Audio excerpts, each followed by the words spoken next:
exactly সেইটোৱে কৈছোঁ আজি যেনেকৈ 77 ইয়াৰ্ছৰ যিটো আজি ব্ৰেক থ্ৰু এটা আজি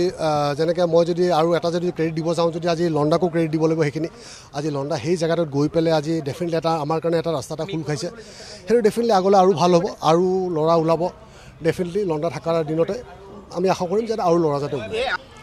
ডেফিনেটলি সেইটোৱে কথা মানে সেইটো কাৰণে অলৰেডি আমি আগতে কথা পাতিছোঁ আগতে কৈছোঁ যে সেইটো এটা সকলোৰে অপেক্ষা এটা আছিলে যে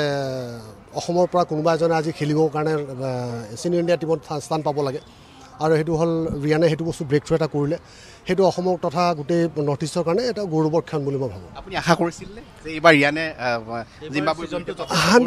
100% মইতো আশাটো আগৰ পৰাই কৰিছিলোঁ যেনেকৈ ইয়াৰ আগতে অষ্ট্ৰেলিয়া চিৰিজতে আমাৰ আশা কৰিছিলোঁ কিন্তু সেইটো নহ'ল আৰু প্লাছ এইবাৰো আশা ডেফিনেটলি সেইকাৰণে কৰি আছিলোঁ কাৰণ সি সেইটো হিচাপত যিখিনি পাৰফৰ্ম কৰিব লাগে সি কৰি থৈ দিছে তাৰ কাম যিটো ৰিয়ানৰ যিখিনি কাম আছিল পাৰফৰ্ম কৰা সেইখিনি কৰি থৈ দিছে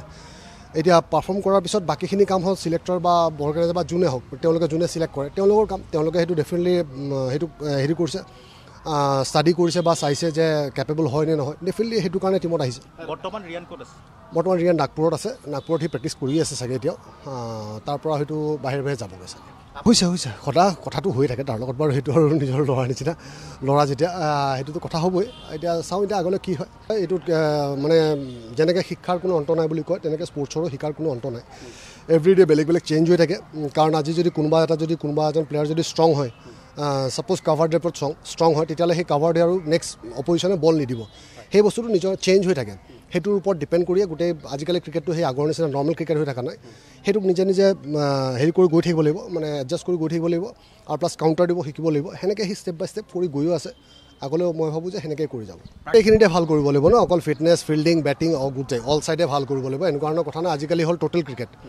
আগৰ নিচিনা যে অকল বেটছমেন এটাই বেটিং কৰিছে বা হেৰি কৰিছে সেনেকুৱা ধৰণৰ নহয় সি batting bowling fielding total cricket সি গোটেইখিনিতে ভাল কৰিব লাগিব 100% সেইটোতো কৰিবই লাগিব কাৰণ আজিকালি যিটো কম্পিটিশ্যন কাৰণ আজিকালি বেঞ্চ ষ্ট্ৰেংথটো ইমান বাঢ়ি গৈছে ইণ্ডিয়া টীমৰ কাৰণ এতিয়া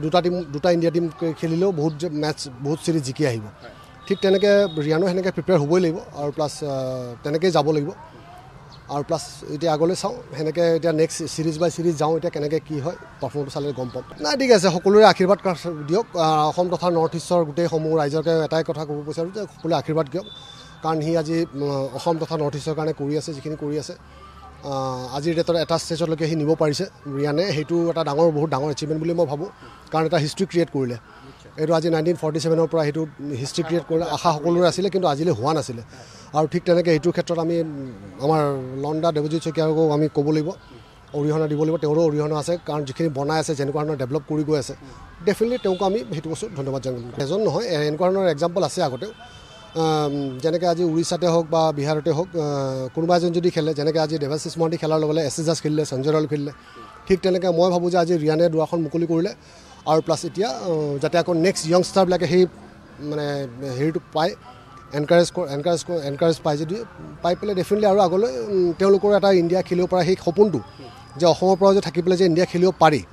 সেই বস্তুটো ৰিয়ানে সেইটো প্ৰুভ কৰি দেখুৱালে আৰু সেইটো মই ভাবোঁ যে য়ংষ্টাৰৰ কাৰণে বহুত ডাঙৰ দুৱাৰ এখন বুলি মই ভাবোঁ